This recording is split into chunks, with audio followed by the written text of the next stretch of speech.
पवित्र बाइबल जीवन देने वाली पुस्तक हिंदी ऑफिशियल यूट्यूब चैनल में आपका स्वागत है। हमारे वीडियो प्रतिदिन प्राप्त करने के लिए कृपया हमारे चैनल को सब्सक्राइब करें और नोटिफिकेशन आइकॉन भी दबाएं। आज का पवित्र बाइबल पाठ न्यायियों के पुस्तक अध्याय 15। परंतु कुछ दिनों बाद गेहूं की कटनी के दिनों में शिमशोन बकरी का एक बच्चा लेकर अपनी पत्नी से मिलने ससुराल गया और कहा, मैं अपनी पत्नी के पास कोठरी में जाऊंगा।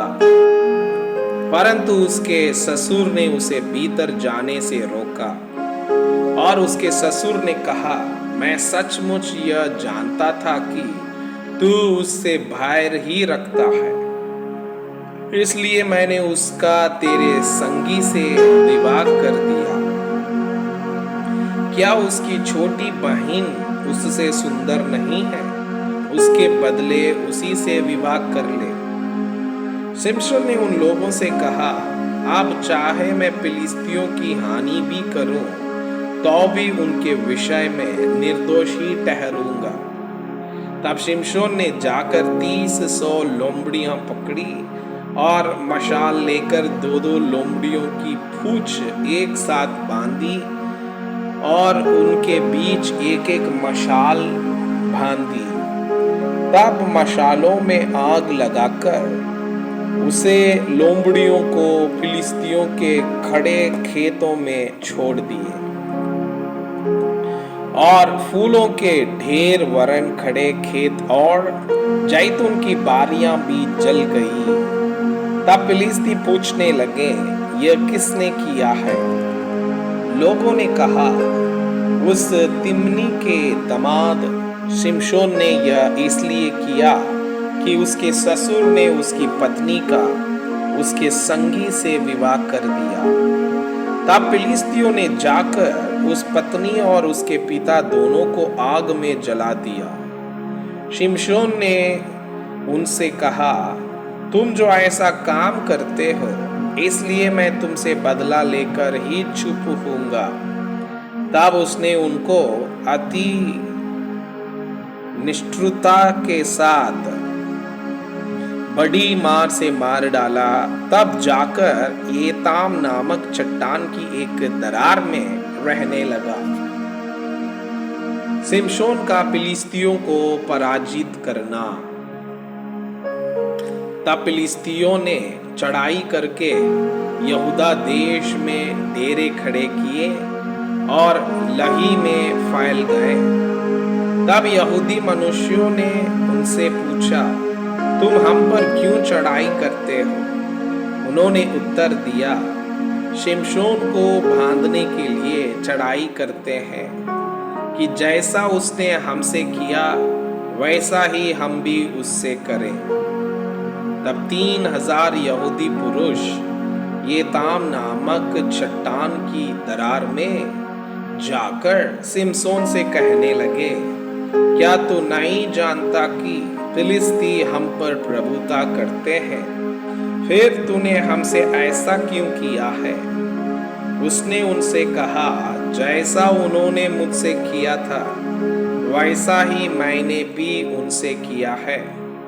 उन्होंने उससे कहा, हम तुझे बांधकर फिलिस्तियों के हाथ में कर देने के लिए आए हैं। शिमशोन ने उनसे कहा, मुझसे यह शपथ खाओ कि तुम मुझ पर प्रहार ना करोगे।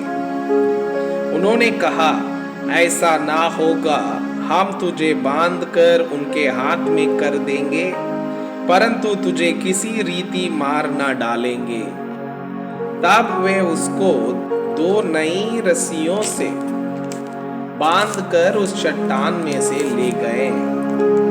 वो लाही तक आ गया तो फिलिस्ती उसको देखकर ललकारने लगे।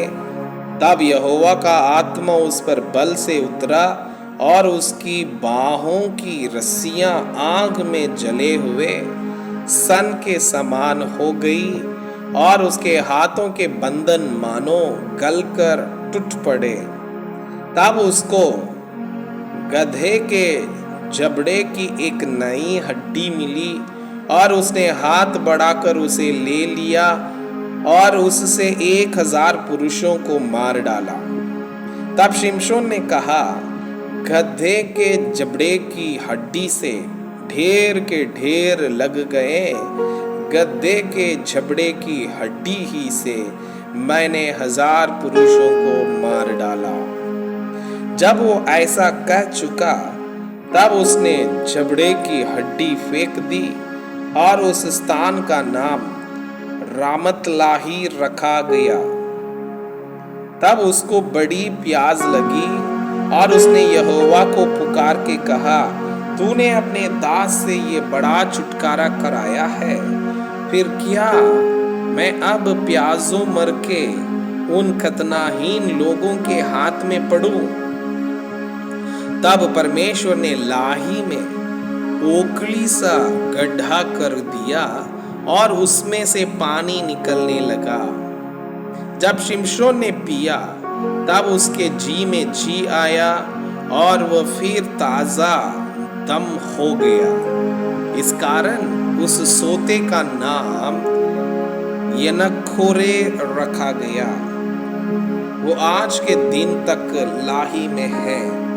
शिमशोन तो फिलिस्तियों के दिनों में 20 वर्ष तक इस्राएल का न्याय करता रहा।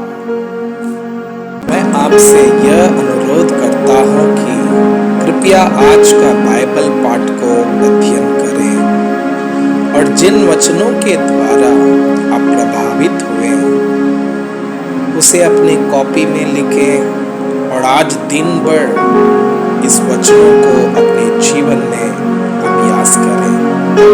परमेश्वर चाहता है कि आप उनके समान सिद्ध और